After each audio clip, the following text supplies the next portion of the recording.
Outdoors Delmarva covers everything outdoors, including real hunting and fishing situations involving wildlife. We do our best each and every week to keep it tasteful, but discretion is advised. Now, enjoy the show. This is the best of Outdoors Delmarva, presented by Gateway Subaru. Higher standards. This week on the show, the 39th annual White Marlin Open ended with the winners taking home more than $1.4 million. But we're not done sharing some of the week's biggest moments. We'll recap the event with some extras from both offshore and at the weigh scales. 390.5 pounds. Plus, we'll take a break from the summer heat to look back at some of our favorite adventures from seasons past, including a winter falconry hunt where the people are the dogs. And heading 80 miles offshore to find the big fish is great, but we also found plenty of action closer to land this past spring when we stocked thousands of trout in local waterways. Go get them, boys! Right now on Outdoors Delmarva.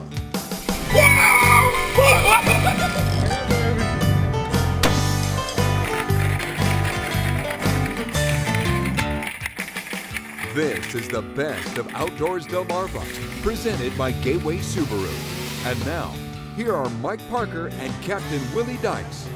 Thanks for watching Outdoors Delmarva. I'm Captain Willie Dykes. And I'm Mike Parker. We're glad you could join us. Well, Willie, here we are. Hard to believe. It's hot, it's sticky, it's August, and it's the 39th annual White Marlin Open here in Ocean City, Maryland. All right, stop the tape.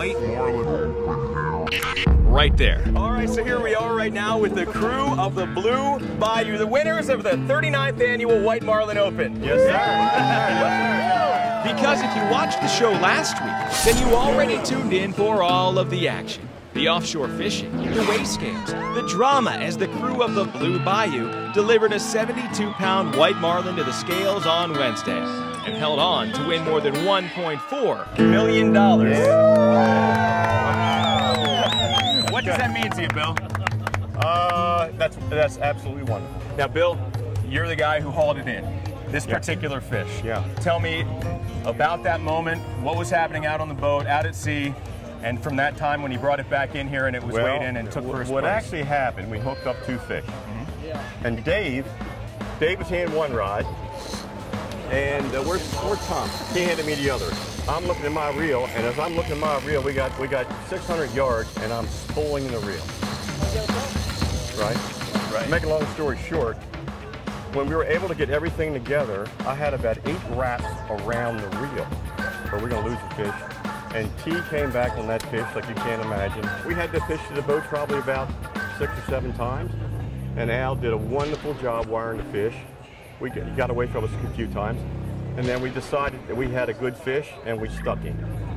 And here we are. Can you believe it? No. But that was last week. And this week, we're showing you the stuff we couldn't pack into just one episode. 3.5 pounds shy, but great try, but it smells like tuna. The extras, the moments that may not have impacted the tournament's final results, but were exciting nonetheless. Traditionally, when you catch your first billfish, blue marlin or white marlin, then you have to do the proverbial jump into dirty water thing when you get in. That I can do without. I'm still swallowing gas. And we'll begin on Tuesday when Mike was fishing about 78 miles offshore aboard the Fishbone. So far here aboard the Fishbone today, we've caught 2 white marlin. The first one looked like a pretty heavy fish. We brought him in to get a little bit of a closer look. Turned out to be just a little bit under the minimum length requirement for the tournament. The second fish, well, we brought that one into the leader to make it an official catch, but we knew it was an obvious throwback, so we released him safely back into the water. Right now, we've got about an hour left in fishing time here on day 2. A little bit of a storm brewing, a little bit of wind picking up, but the baits are still in the water. We're just trying to keep those white marlin interested. It was literally just seconds after I recorded that line that the lines got bit. There he is, right side, right short reel. But as Captain Mark Radcliffe and crew rallied to scan the back of the boat for marlin or other game fish, they weren't interested in clamping down on a circle hook. But around the same time, on another competing boat, the Ecstasy, anglers were finding different fish. This is video provided by the boat's mate, Robert Remo, who was rolling as the crew located both a sharp and later this nice wahoo, which got the gaff treatment. At the scales, day 2 would prove another crew had similar luck, with the Amarillo Sun from Florida hauling in the tournament's first qualifying wahoo. Day 3 was also eventful, welcoming the first qualifying entry into the White Marlin Open's shark category. I think it's a great catch. When angler Craig Dengler aboard the long fin cranked in a 126.5-pound mako. Anglers are trying to get to the top of the leaderboard at the White Marlin Open in Ocean City. That's where we find WBOC's Mike Parker. Mike, some healthy competition going on at the scales there at Harbor Island. Yeah, Paul, we've had 2 fish come in this afternoon so far, and 2 atop the leaderboard. Take a look right now at what is the 3rd biggest tuna caught aboard the Tracy Ann here today out of New Jersey. 229 pounds. Guys, that was the 2nd fish that came in. There was another big eye tuna that came in here about 45 minutes ago that was 238 pounds. So that's the new leader in the tuna division here on day 3. Another moment that had the crowd gasping was the arrival of one of the week's only 2 blue marlin. This one courtesy of angler Sid Gold aboard the Can-Do 2 out of New Jersey.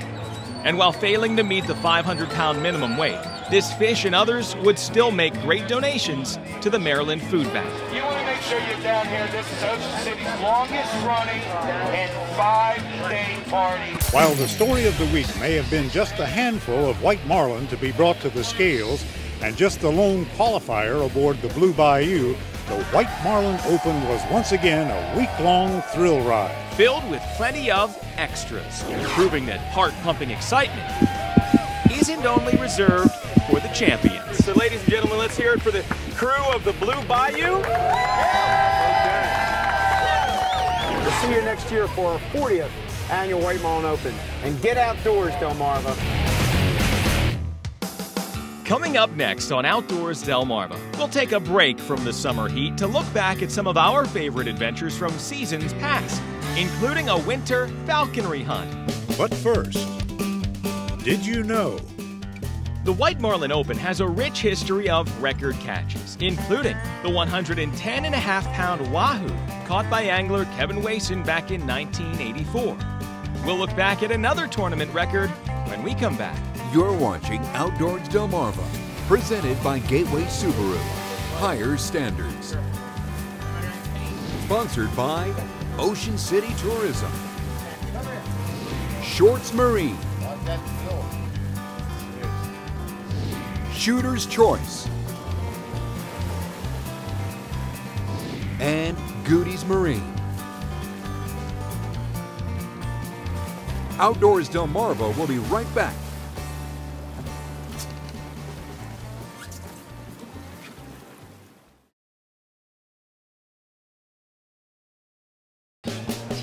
Did you know?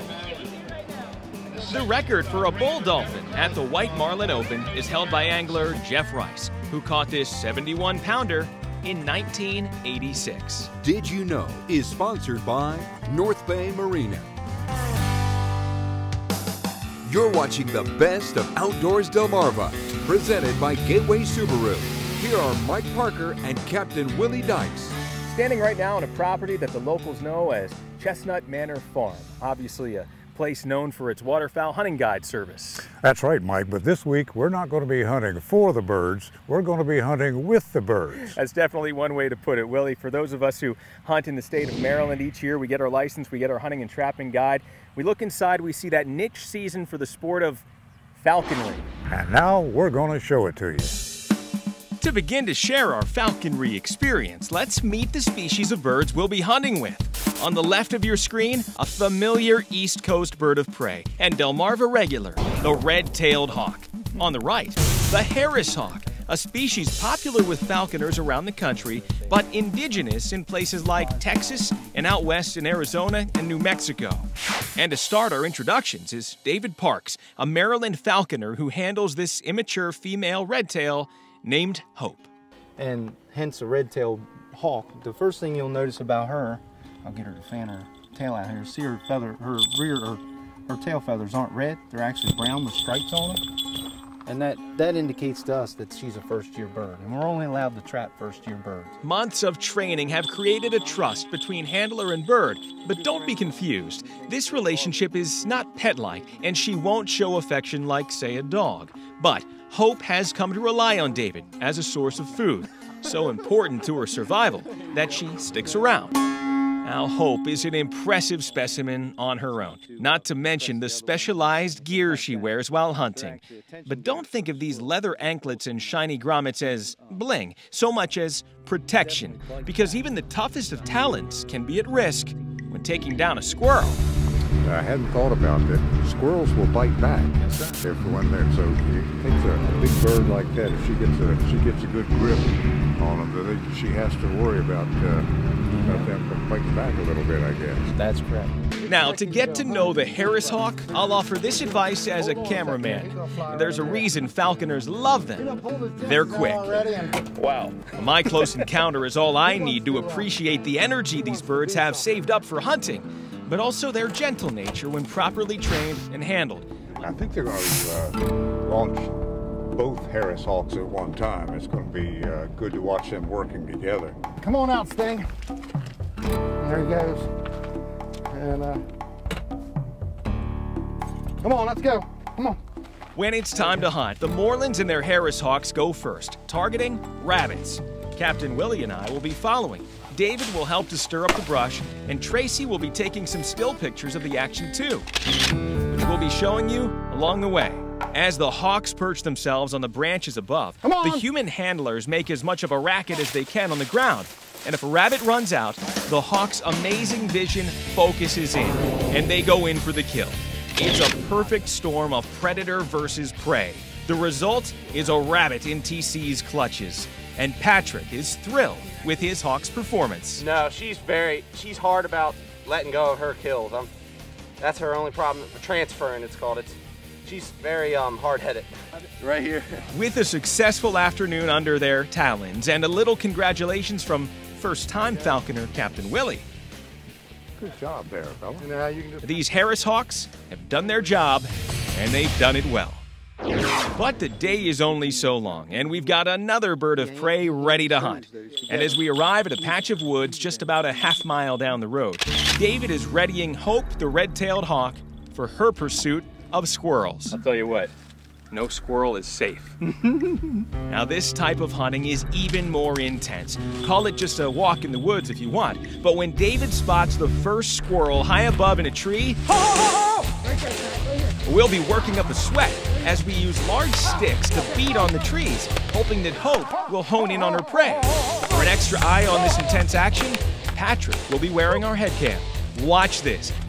As Hope finally sees the squirrel, her pursuit lasts just a second as she grabs the prey in her talons and, like a bullet, shoots to the ground. Just minutes into the hunt, we've already got a squirrel. And for David, removing the squirrel from Hope's talons is no easy task, but it's necessary, as her reward for the kill will be the chicken fed to her from David's glove.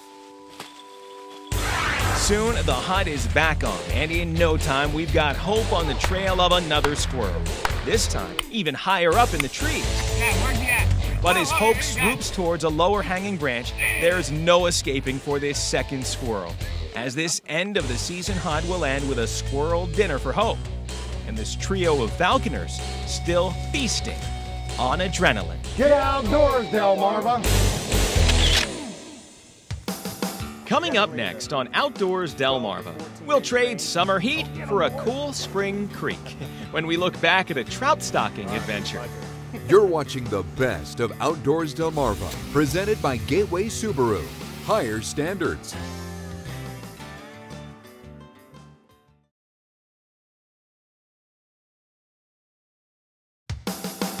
This is the best of Outdoors Delmarva, presented by Gateway Subaru.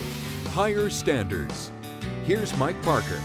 And although it's not officially spring just yet, it sure feels like it. After this morning, we were rounding up hundreds of beautiful rainbow trout ready to be stocked and caught by lucky anglers across Delmarva.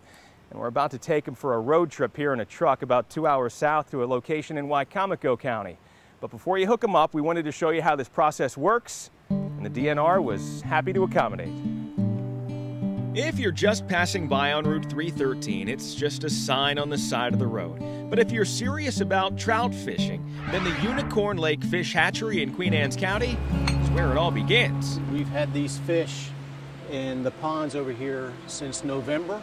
They were about 5 or 6 inches long. And we fed them throughout the winter. And once they became a certain size, they're now big enough where we can take them out and stock them for the public. Stocking trout begins with gathering them up, and using a large net, it's known as seining. And while lugging this monster net through the pond isn't easy, it is effective. This should be a show. Oh, it's a show, but not to the end. And tired legs are rewarded on the other side with a massive amount of trout, now rounded up in one spot and ready for step 2, being placed in smaller nets, which are weighed.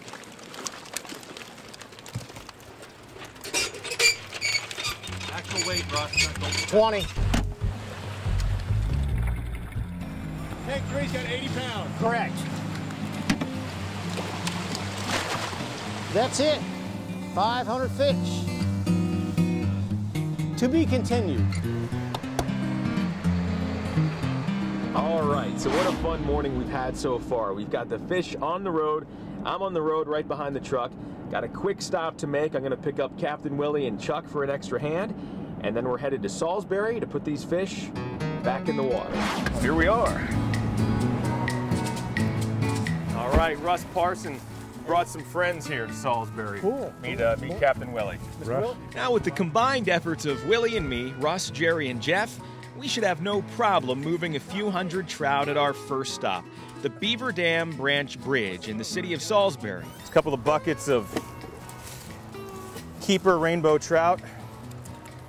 You know, some of them are a little smaller than others, but generally in the 12 to 14 inch range. Grown up in Queen Anne's County and brought down here. And some lucky anglers are gonna be able to get their hands on them real quick. Okay, here we go. Go get them, boys. All right, move it, my turn. All right, Russ, last stop here. We've gone about a ½ mile south down here along the Beaver Dam Branch, about just a little south of Shoemaker Pond. So different technique here too for getting these last fish out. Yeah, a little bit different. Since we don't have any more stops, we can quick release. All right, well, hey, Willie, you ready down there? I'm ready. Go for it.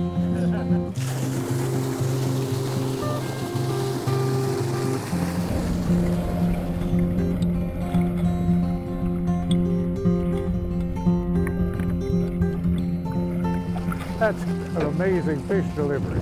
Jeff, get ready for me. You're watching the best of Outdoors Delmarva, presented by Gateway Subaru. Higher standards.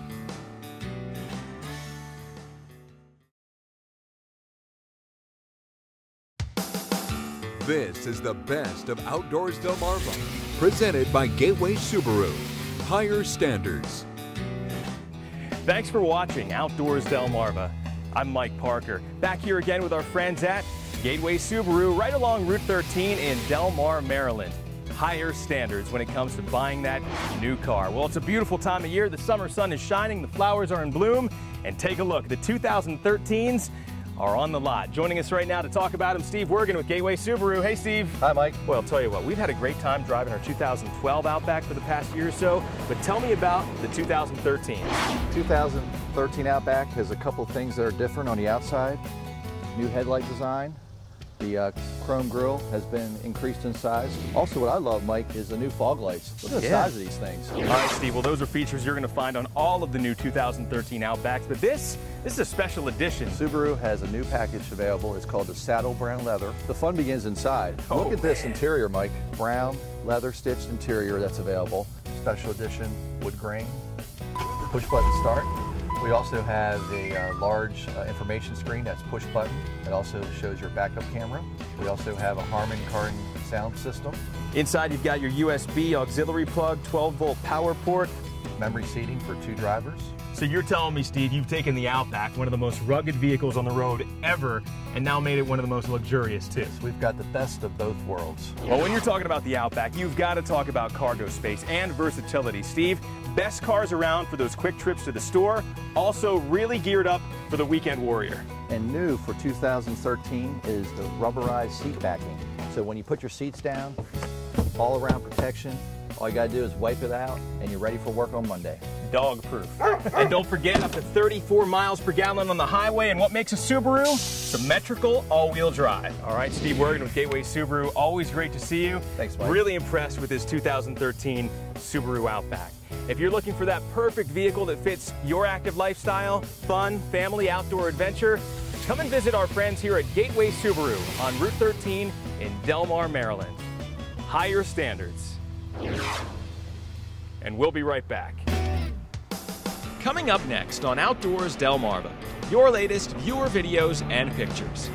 Outdoors Delmarva viewer pictures are sponsored by Shorts Marine.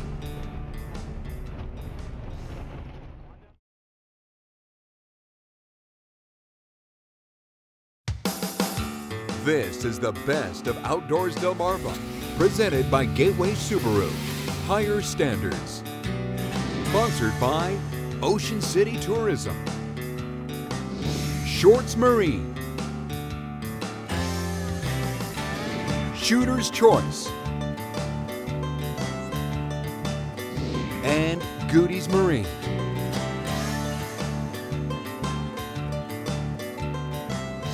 It's time now to take a look at some of the pictures and videos sent in by our own Outdoors Delmarva viewers.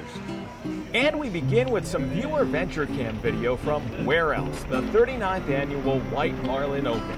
On day 4, we gave the viewer Venture Cam to Captain Frankie Petalina and the crew of the Last Call based out of the Ocean City Fishing Center. And this crew didn't disappoint. This is actually video of a double header, hooking up 2 white marlin at once. Louis Alberigo from Salisbury was fishing at Leonard's Mill Pond recently when he hooked up this nice largemouth bass.